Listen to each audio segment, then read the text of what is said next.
Hello, I'm Peyton Squires, and I'm the host of the podcast. This podcast is for those who are dissatisfied with where they are at in their life and career currently. I used to be one.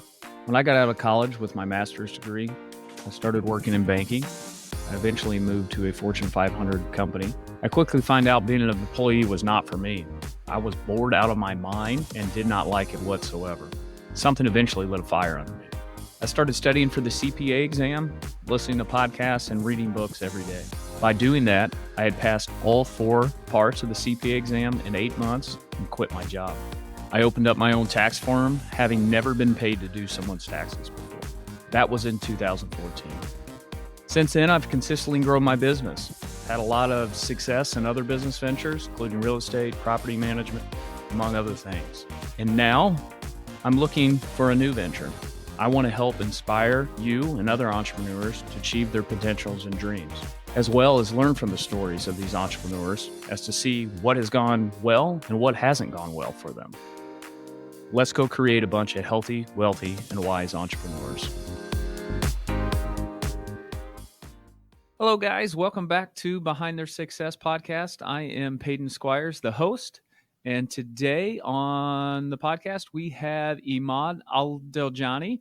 He is a clarity coach who specializes in supporting overwhelmed and confused startup entrepreneurs. He's been on a journey since 2005 and had a significant turning point in 2023, which can provide all of us some unique insights and lessons in success and entrepreneurship. Thanks, Emad, for coming on the podcast. Welcome. You say you're a clarity coach. Tell me a little bit about that, or give us a little bit about your background.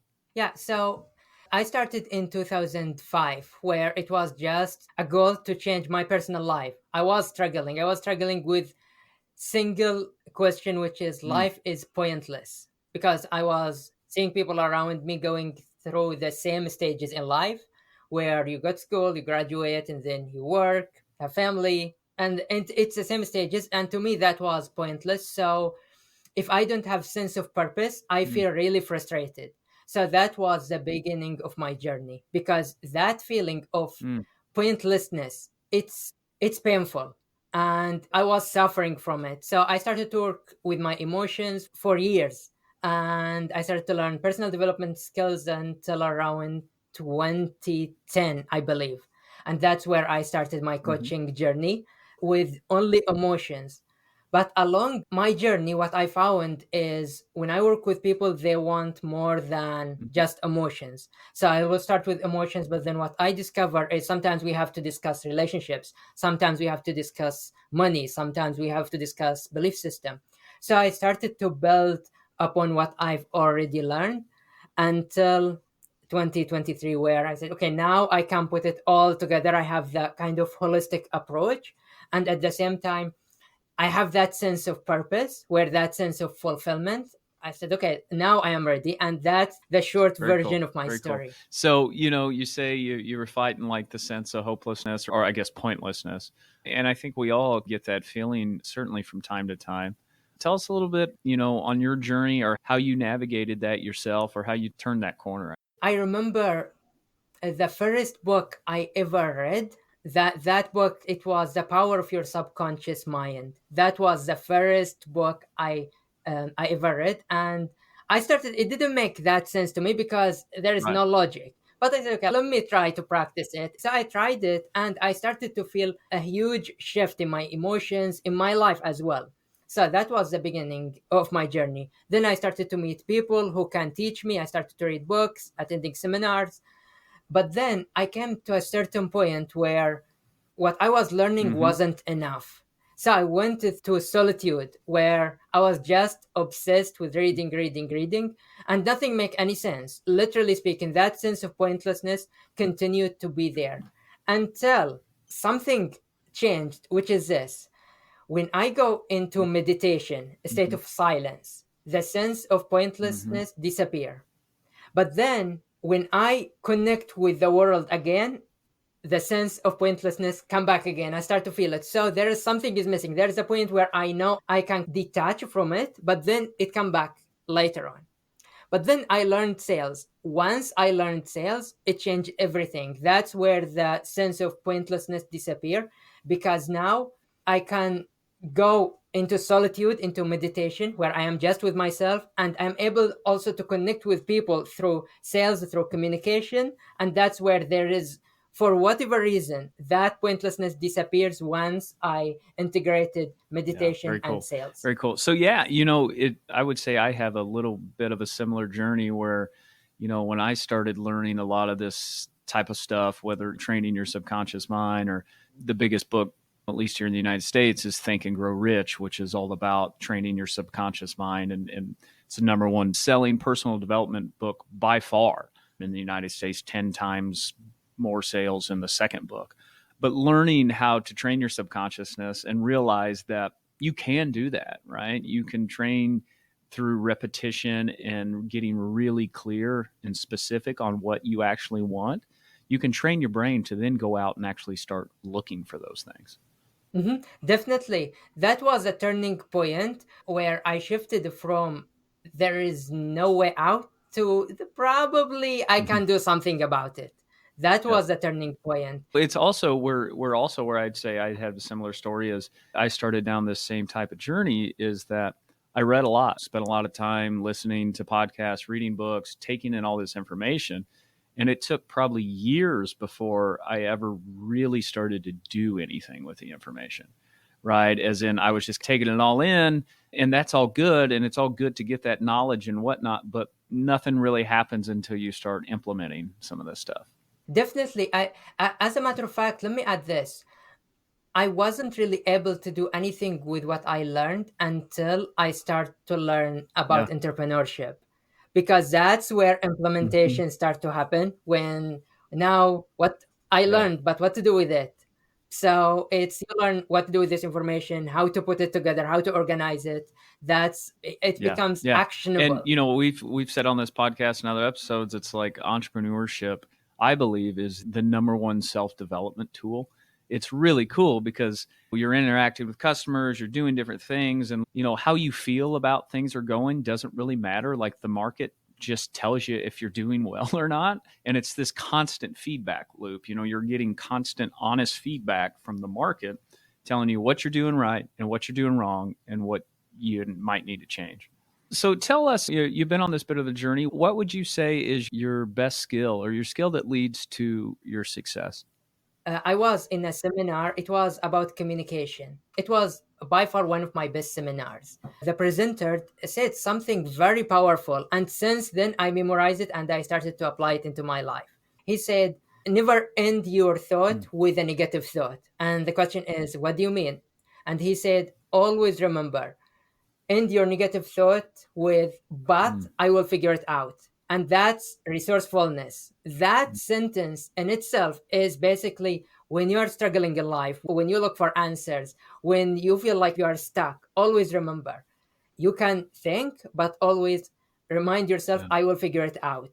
Or, I don't know, mm, but I'll figure it out. So my strongest skills or my best skill so far is resourcefulness. I love it because it doesn't matter where you are standing in life. You can be resourceful. Actually, resourcefulness, I feel it's related to even creativity. You can find something that you can do and apply in your life. Always there is a way out. Always there is something to oh be yeah, done. for sure. And one thing I have my own visualization that I read every single morning. It's an 8.5 by 11 page normal piece of paper, and it's front and back, has everything that I want to accomplish in the next 3 months and how I'm going to do it. And I read that every single morning. I've been doing that for a couple months now, and I can really tell the difference. My positivity, my negative thoughts around a lot of this stuff, a lot of that is starting to fade away. But one thing in that visualization that relates to this is that I say to myself every day, it's like when I think a negative thought, I immediately trigger a grateful thought to replace it. And for people like me, even 10 years ago, I don't think I would have, or even 5 years ago, would have really understood that. Yes, I understand that somewhat intellectually, but I don't know that I really would have believed that, if that makes sense. What would you say is the best decision you've ever made when it comes to entrepreneurship and all this stuff? Hmm. To never give up. One of the hardest thing for me to do is to give up. Even if I decide to give up, my belief system will not allow it. There are certain point in my life where Mm-hmm. I'm tired, I'm stuck, there is nothing I can do. But the next day I'll find myself go to the library, buy new books, look and Mm-hmm. find seminars, because always the idea, well, what if it's only Yeah. one more book? What if it's only Mm-hmm. one more seminar? What if it's only Yeah. one more sentence? It's that idea is I don't need to give up. We're all like one idea away from accomplishing whatever we want. It's just a lack of ideas and being able to expose yourself. And, and we all get there where we have bad days, or I'm in the middle of tax season where every day is just hectic and crazy and busy. And there's moments every day where I'm like, oh my gosh, this is insane. I'm overwhelmed. I just want to walk away. But you got to realize that's really just your emotions talking there in the moment. And that if you can take a step, separate yourself from it, man, you'll start feeling a lot better quickly. Another important decision I made. So I wouldn't say one. The second one is this, which is, I believe, even more powerful, which is this. When things didn't make that sense to me, I started to come up with my personal conclusion. So if I learn something and it doesn't make sense to me and it doesn't give me the outcome, I started to come up with my personal conclusion, regardless of the writer or the speaker. If it doesn't work, that I'm dealing with reality, I'm Mm-hmm. dealing with facts. If it works, it doesn't. I wouldn't blame myself, but I'll come up with another conclusion that makes sense to me and give me the Yeah. outcome I am Yeah, seeking. absolutely. Yeah. And it's important. You go to seminars, you read different books and learn from different people. It's important that you don't just take all of that in without thought. Like, you want to learn from everybody. You don't really want to be a follower of any certain person, but you want to take what works from them and what makes sense to you in your life. And some of it just doesn't make sense and you need to reject that. But it's important to think through a Yeah. lot of that stuff. We asked you what's one of the best decisions you make. What do you think is one of the bigger mistakes you've made along your journey? Two big mistakes. Number one, impatience. And number two, not learning Mm-hmm. about money earlier. These are my biggest mistakes, where when I started, I didn't have that much patience. So Mm-hmm. I was in a hurry, I want Sure. things fast. That was one of my biggest mistake, because anything we want in life, it will take time, and usually it's more time Mm-hmm. than what we expect, more effort than what we expect. It's always more than what we already Mm-hmm. planned for. That held me back. That point there of more work and more, yeah, everything's going to take longer than you probably think it is, because you don't know what you're even getting yourself into when you start. And so being aware of that, the things are going to take more work, more effort, more energy than you really even realize. But the flip side of that is, even though it takes more effort, it's going to be worth it more than you even realize too, right? It's going to take way more effort and Yeah. it's going to be worth it. That's where I came up with the idea of, before starting your entrepreneurship journey, you have to know the Mm-hmm. journey before you start, because it will be more than what you expect in terms of time, energy, effort, money. It's almost always more. And you're going to Yeah, run into all kinds of bumps on the road. You're going to do something stupid, lose a bunch of money. You're going to do all that stuff. yeah. And if you knew all that beforehand, you probably would have never started. Actually, there is a point in my life where I thought of it. If I know the journey will be this challenging, I Yeah. wouldn't start in the beginning. But as a matter of fact, I have found a way around it, which is this: learning to bounce Mm-hmm. back is more important than Absolutely. success itself. So once I learned that I can bounce back, now it doesn't matter what challenges I am facing, because in the end Yeah. of the day, I'll bounce back. It's so powerful. It's the fear of the challenge, the fear of a difficulty Yeah. suddenly disappeared, just with the idea that I can bounce back and I Yeah. will Yeah, bounce and back. that's you'd see the common thread in most successful people is they are the fastest to get back up off the floor. They get knocked down, and the most successful people get knocked down more than anybody else because they're running in the most stuff, because they're doing the most stuff. But what separates them from everybody else is that you're going to get knocked down in life, but if it takes you a week to deal with that and start again, you're going to be a lot further behind than the person that it just takes an hour for them to get over it and start moving on. It's really resiliency. So Emad, going back to your younger self, right? Going back to say 2005 or when you started really exploring all these topics. Now that you are further down the road, what's one piece of advice you'd give your younger self that might speed along the process? So if you go back and tell yourself one thing, what would it be? If you can learn about money earlier, if you can't, I'm so happy with you. I'm so happy that Yeah. you made these decisions. Yeah, money's an interesting thing, and it's I know a lot of very skilled entrepreneurs that maybe aren't skilled with money, and there's a big difference in skill set. There's a skill set of making money, and then there's a skill set of keeping money and growing and investing money, and those are not necessarily the same skill sets. And as a person that works deeply in those areas with a lot of different entrepreneurs, and it's tough to watch, right? Sometimes where they just don't understand the concepts and haven't spent the time learning about those things. And to be honest with you, money affects every area of your life, right? There's no area of your life that money does not touch. It's a huge subject. When I was sometimes sitting and analyzing myself, or sometimes when I'm working with people, I can find the resistance, the rejection of money, and always I was looking for how to bypass these beliefs of rejecting it, of resisting it. And actually, I found a great idea, which is this: that when you understand that money equals sales, this is number one. If there is no sales, there is no money. You have to understand it. And then once you understand that, when you learn sales, you will learn Yeah. reciprocity in your relationships. You will learn how to care, how to receive care. You will learn communication. You will learn leadership. You will learn decision making. There are so many skills you will have to learn before you really learn how to sell. So once I found that idea that I can link money to sales, and then sales to what's important to us, Uh, which is relationships, which is to some extent care and love, it's so powerful. And a lot of the resistance or rejection of money start yeah. to Yeah. And that's disappear. so important. The skill of sales, that's something that I think I've gotten really good at in the last few years. And really, how I got good at that is working on myself. It had nothing to do with anything external. I've spent years and years trying to make myself better and to learn and to understand how to communicate with people, how to influence people in a positive way, not to take advantage of them or mislead them or anything, but to influence them to help them reach whatever goals they say they have. So yeah, the Mhm. skill of sales they say, sales solves all problems. It doesn't solve all problems, but it certainly gives you the fuel to go to have the money and the resources to go solve other problems in your business. So yeah, the ability to sell and communicate with people, everything in the world's relationships. Yeah, this is, if I will start my journey now, I would say sales will be the first skill to develop.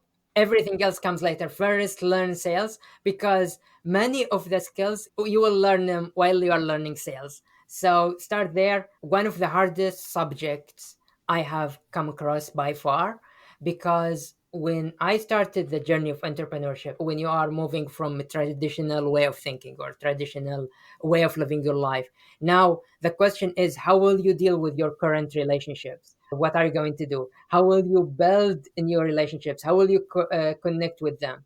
To some extent, the stack where you want to build in your relationships, at the same time, you have relationships that sometimes Oh holding yeah. you back.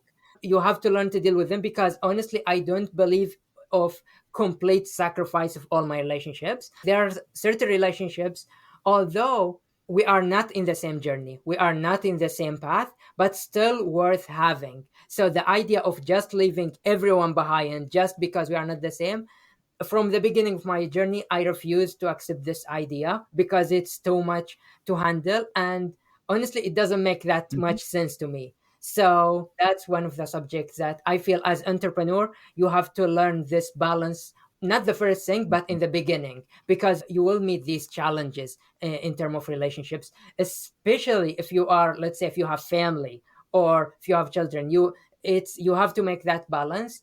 And always remember that you can make that balance. It's not necessary to let go Mhm. of everyone who are different Yeah, and from that's you. important. Yeah, so it's important to my advice would be around that subject would be to evaluate all your relationships, right? Just spend time evaluating: is this a positive relationship? Is this a negative relationship for what I'm trying to achieve and the goal and the journey that I'm on? And is this a net positive relationship or not? Yeah, interesting Yeah. stuff. Yeah, that's good. So, Aman, what's the best way people can connect with you? There's a way to reach out to you or figure out more about what you do?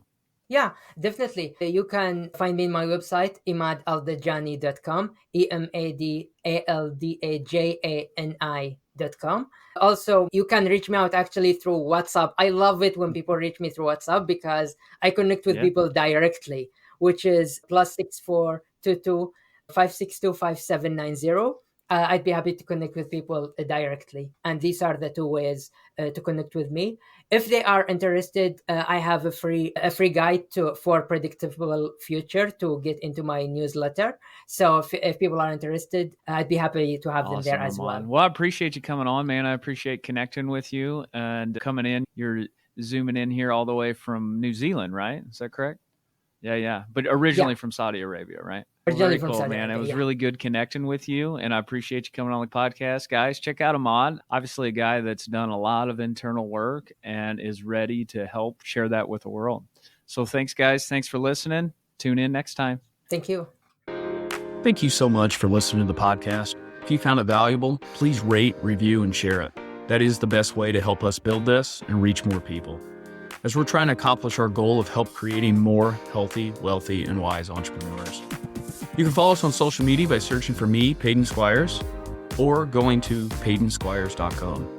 On the website and social media, we're always sharing tips of personal growth, and there we can actually interact. I'm looking forward to it.